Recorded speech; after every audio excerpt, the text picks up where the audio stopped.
하나님, 참 감사합니다.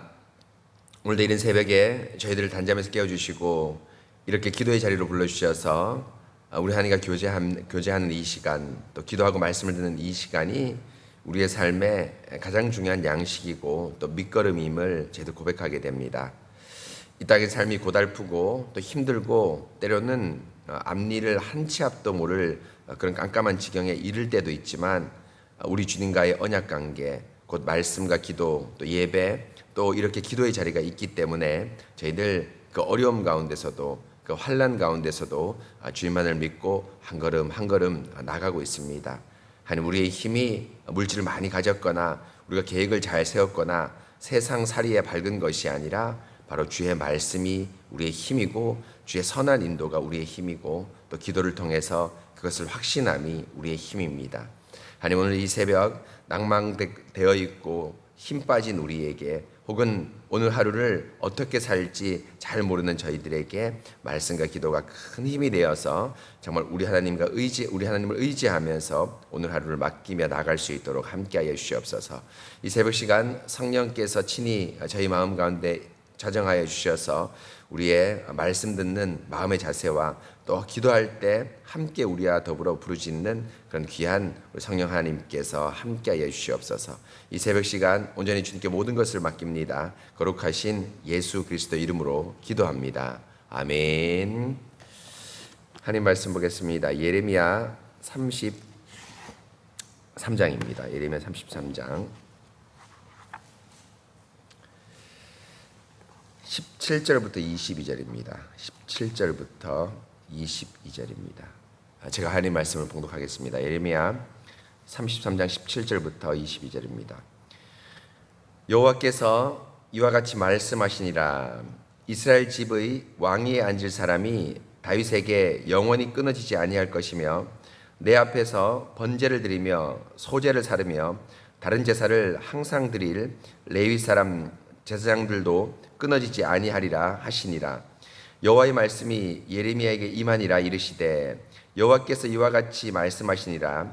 너희가 능히 낮에 대한 나의 언약과 밤에 대한 나의 언약을 깨뜨려 주야로 그때를 잃게 할 수 있을진데 내 종 다윗에게 세운 나의 언약도 깨뜨려 그에게 그의 자리에 앉아 다스릴 아들이 없게 할 수 있겠으며 내가 나를 섬기는 레위인 제사장에게 세운 언약도 파할 수 있으리라.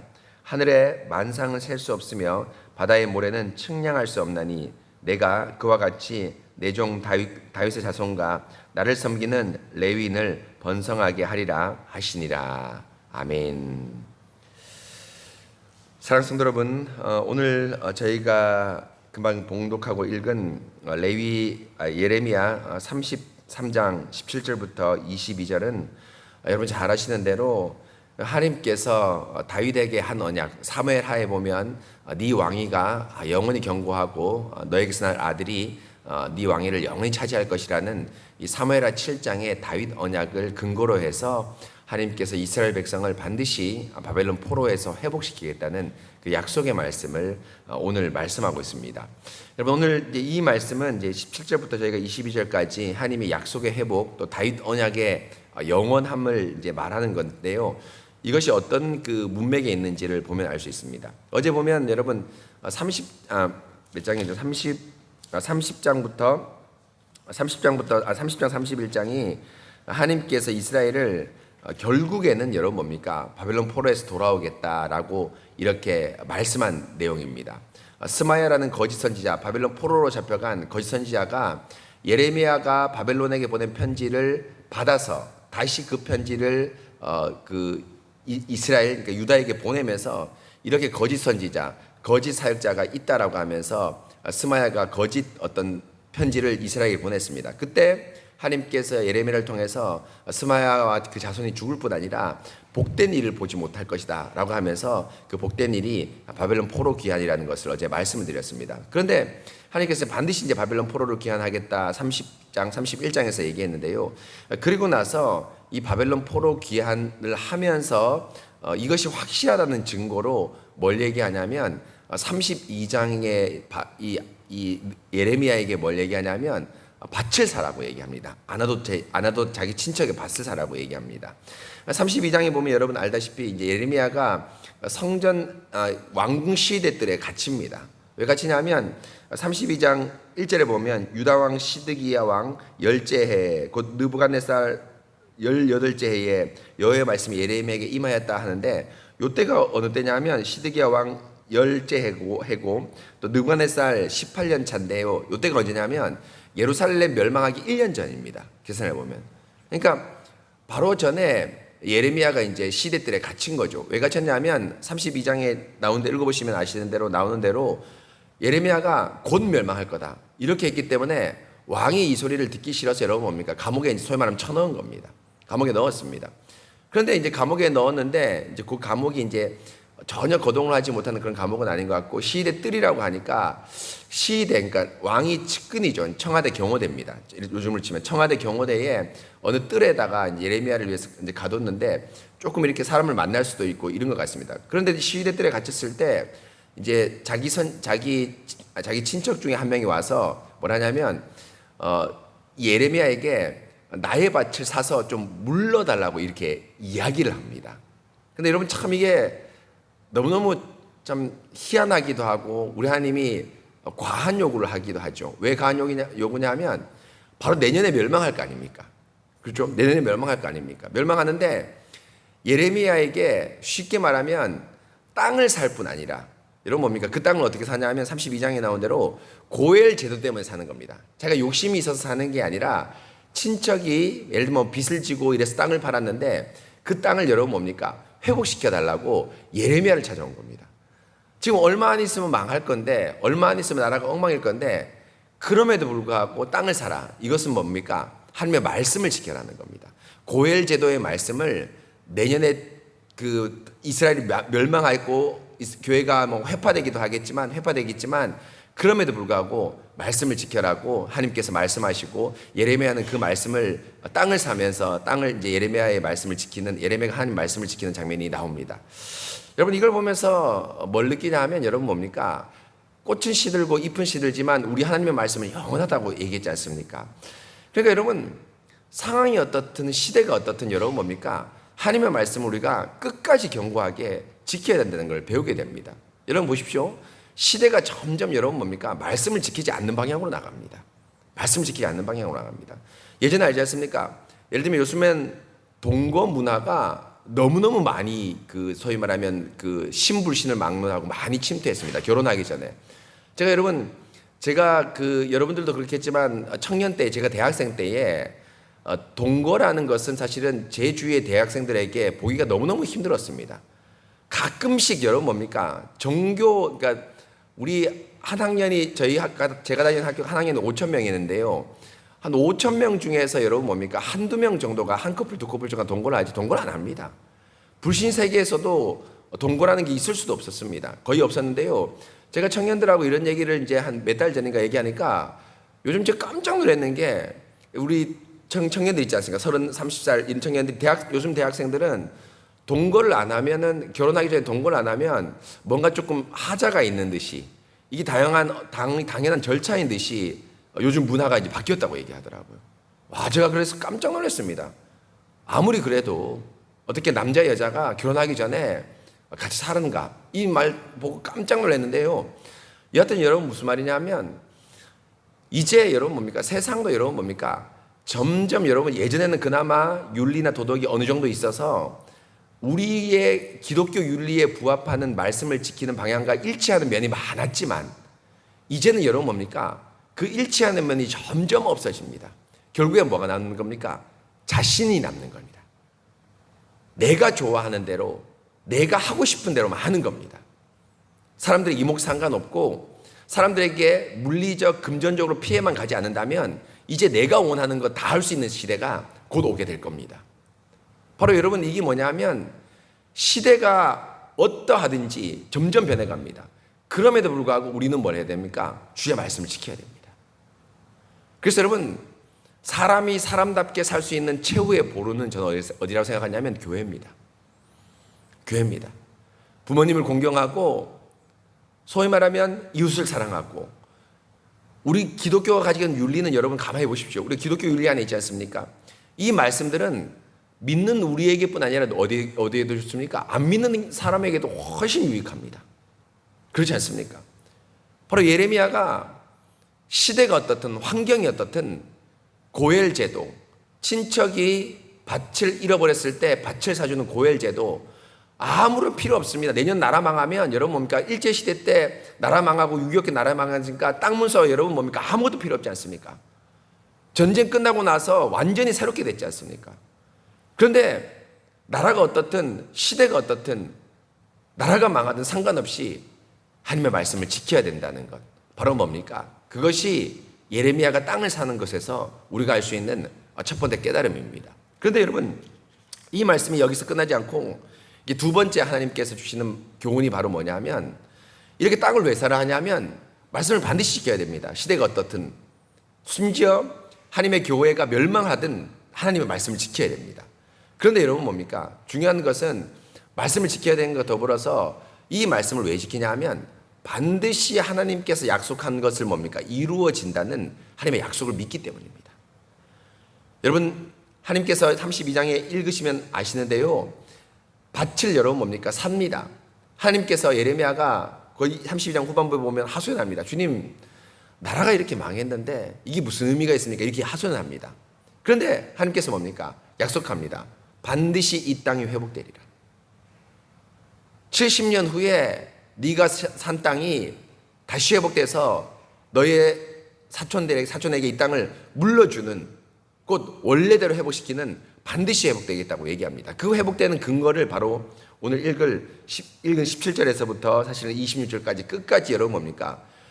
내가 왜 밭을 회복시켜 주냐? 바벨론 포로 70년 그 땅이 왜 회복되냐? 그 이유를 지금 말하고 있는 겁니다. 17절을 보십시오. 여호와께서 이와 같이 말씀하시니라. 이스라엘 집의 왕위에 앉을 사람이 다윗에게 영원히 끊이지 아니할 것이며 내 앞에서 번제를 드리며 소제를 사르며 다른 제사를 항상 드릴 레위 사람 제사장들도 끊어지지 아니하리라 하시니라 라고 말하는데 여러분 무슨 말이냐면 땅이 있다는 것은 이 당시 고대에는 여러분 뭐냐면 지금도 마찬가지지만 그 땅을 여러분 다스릴 왕이 있다는 겁니다. 땅을 어떻게 회복하냐? 여러분 뭡니까? 그냥 바벨론에 땅 하십시오라고 이런 방식이 아니라 뭡니까? 그 땅을 여러분 다스릴 뭡니까? 왕이 있다는 겁니다. 근데 그 왕이 누굽니까? 다윗입니다. 다윗. 근데 여러분 엄밀하게 말해서 여러분 뭡니까? 지금 수백 년 전에 살았던 그 다윗 아니죠. 이새의 아들 다윗이 아니라 여러분 뭡니까? 메시아로서 다윗입니다. 바로 다윗의 왕자 다윗 왕을 내가 회복시킬 것이다.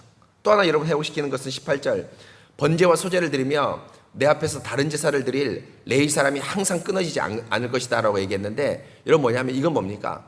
다윗 왕이 회복시키는데 이게 여러분 뭡니까? 우리나라가 주권을 회복한 이 회복 차원이 아닙니다. 이건 뭡니까? 교회의 회복입니다.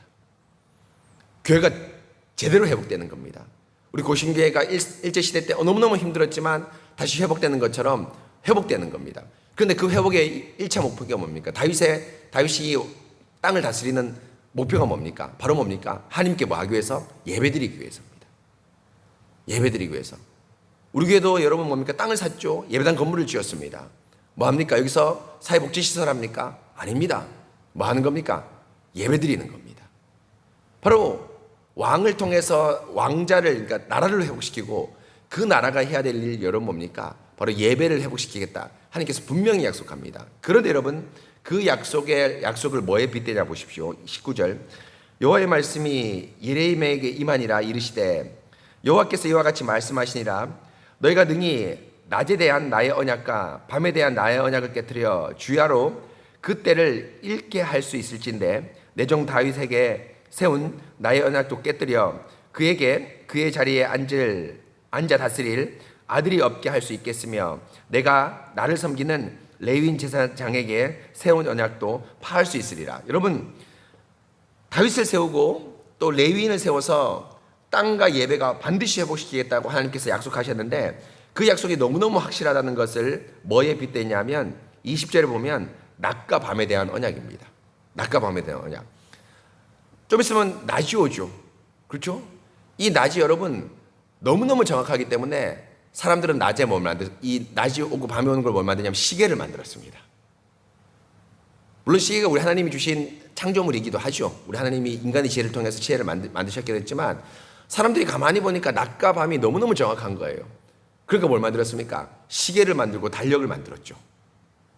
이게 하나님께서 우연히 있는 것이 아니라 언약이라고 얘기합니다. 그런데 여러분, 이 언약을 우리가 기억해야 될 것이 이게 무슨 언약이냐면, 저도 처음에 이 말씀을 어제 이제 가만히 봤을 때 창조 언약이다.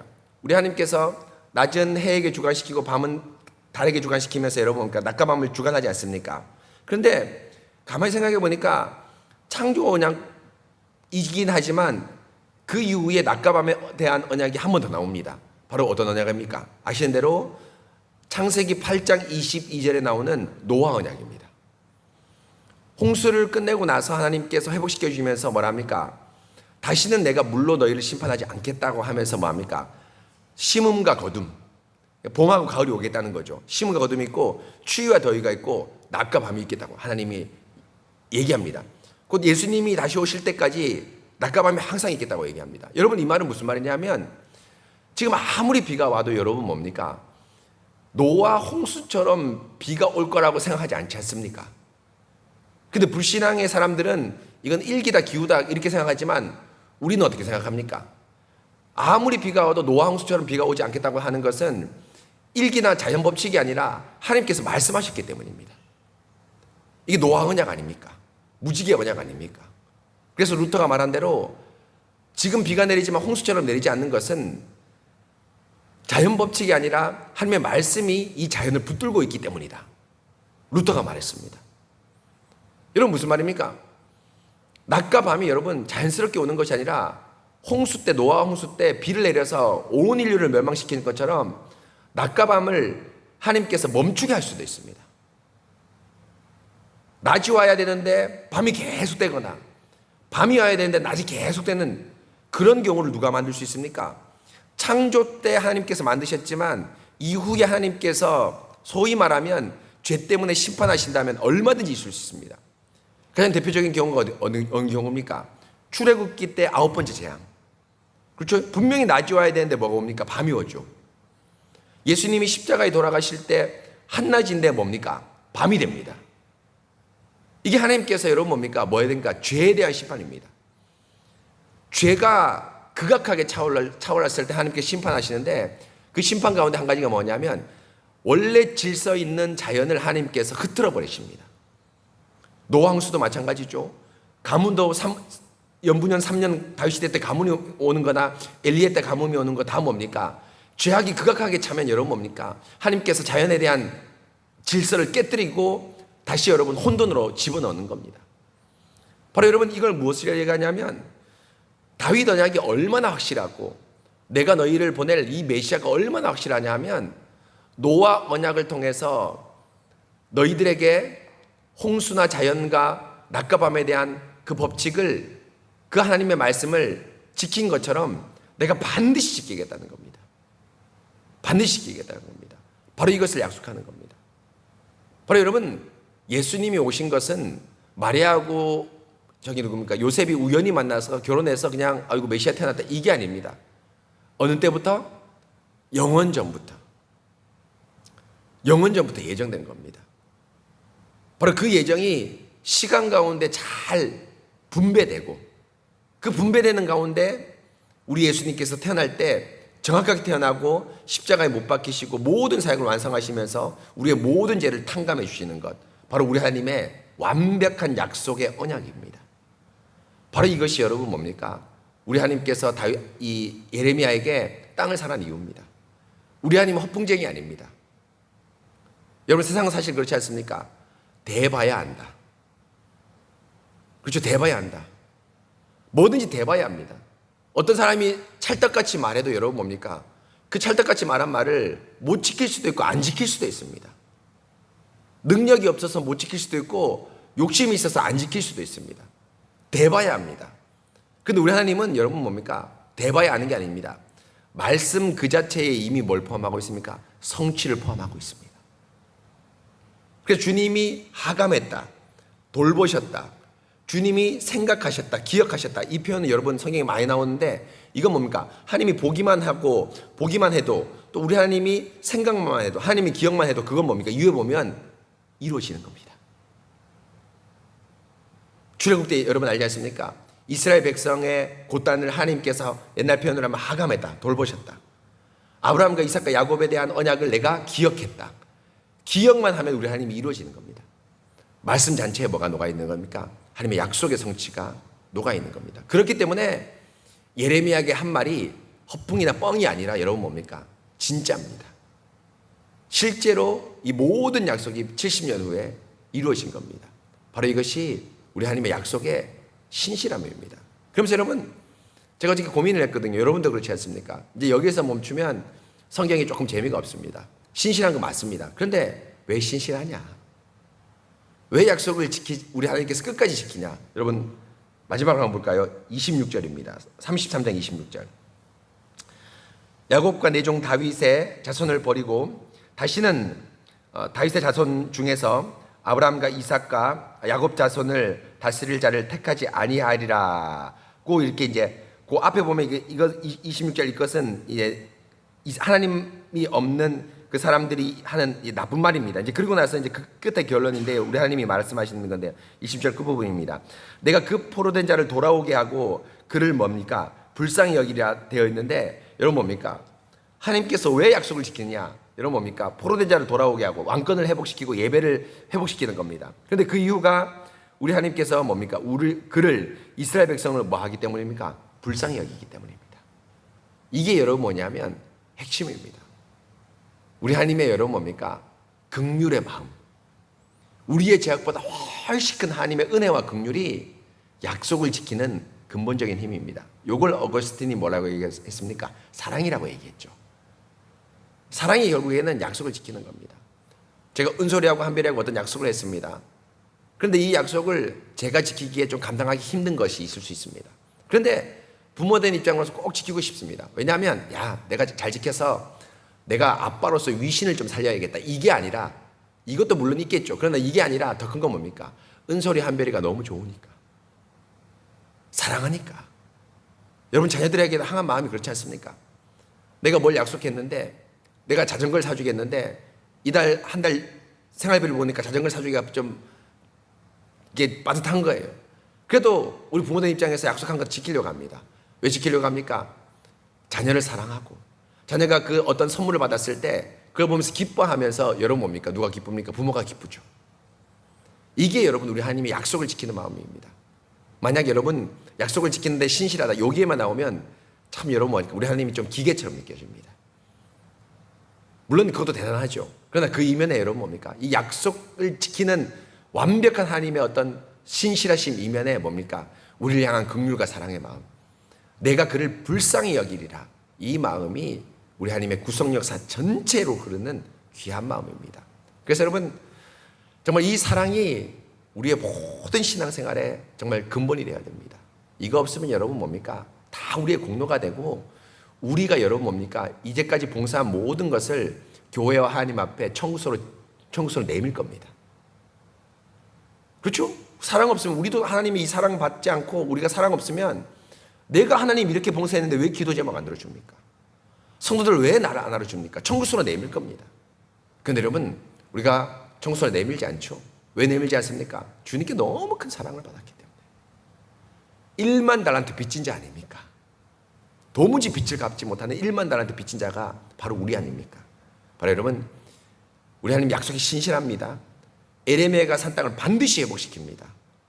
그런데 그 신실함 다윗과 레위에 대한 언약을 신실하게 지키는 것은 바로 뭐 때문입니까? 우리 하나님의 긍휼 때문이다.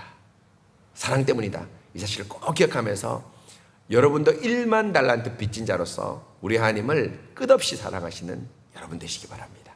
오늘 말씀 놓고 함께 같이 기도하겠습니다.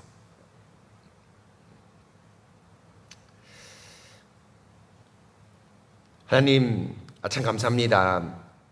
오늘 예레미야 32장 33장의 말씀을 통해서 하나님께서 교회가 이제 당장 내년에 망하고 얼마 있지 않으면 망할 터인데 밭을 사고 고엘의 말씀을 지키라고 하면서 이스라엘 회복을 말씀하십니다.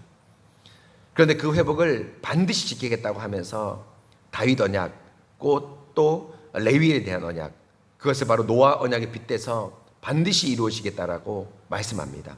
그런데 하나님, 그 약속이 이루어지는 이유는 우리 하나님이 기계처럼 모든 것을 잘 지키기 때문이 아니라 우리 하나님의 마음, 사랑과 긍휼의 마음이 온통 우리 교회, 바로 당신의 교회를 향하고 있기 때문입니다. 부모님이 자녀들이 명절에 온다고 얘기할 때 그 시간에 마당을 서성이고 또 아파트 베란다를 보면서 자녀를 항상 기다리는 것처럼 바로 우리 하나님은 졸지도 않고 주무시지도 않으면서 우리의 약속을 지키기 위해 열심히 있는 분이십니다. 바로 사랑과 긍휼이 넘치기 때문입니다. 하나님, 이렇게 큰 사랑을 저희들 죄를 뛰어넘는 사랑을 저희가 받았사온데 어찌 감히 우리가 주께 보답하지 않을 수 있겠습니까? 하나님, 빚진 자로서 1만 달란트 빚진 자로서 도무지 갚지 못한다는 그 마음을 가지고 정말 저희도 주님을 사랑하는 마음으로 봉사하고 섬기고 예배 드릴 수 있도록 도와주시옵소서. 이 큰 긍휼 때문에 저희가 천국을 소망하고 장례식장 죽음 앞에서도 저희들 천국을 소망하는 어떤 믿음이 있습니다. 하나님, 저희들 이 귀한 믿음과 사랑과 은혜 주셨사온데 이 믿음을 우리 하나님께 올려드리면서 저희가 주님을 더욱 사랑할 수 있는 저희를 낼 수 있도록 함께하여 주시옵소서. 하나님, 오늘도 귀한 말씀 주셨사오니 오늘 하루 이 말씀이 양식이 되어서 정말 하나님을 사랑하고 이웃을 사랑하는 큰 바탕이 될 수 있도록 인도하여 주시옵소서. 세상 사람들처럼 천국이 없는 사람처럼 너무 이 땅의 삶을 깐깐하게 사는 것이 아니라 여유 있게 또 그들에게 봉사한다는 마음으로 섬길 수 있도록 함께하여 주시옵소서. 하나님, 오늘 하루 온전히 주님께 맡기며 오늘 뜨는 태양을 보면서 노아 언약, 하나님께서 우리에게 신실하시고 긍휼이 많으시다는 것을 생각할 수 있도록 인도하여 주시옵소서. 주님 감사합니다. 거룩하신 예수 그리스도 이름으로 기도합니다. 아멘. 기도하신 후에 자유롭게 기도하시겠습니다.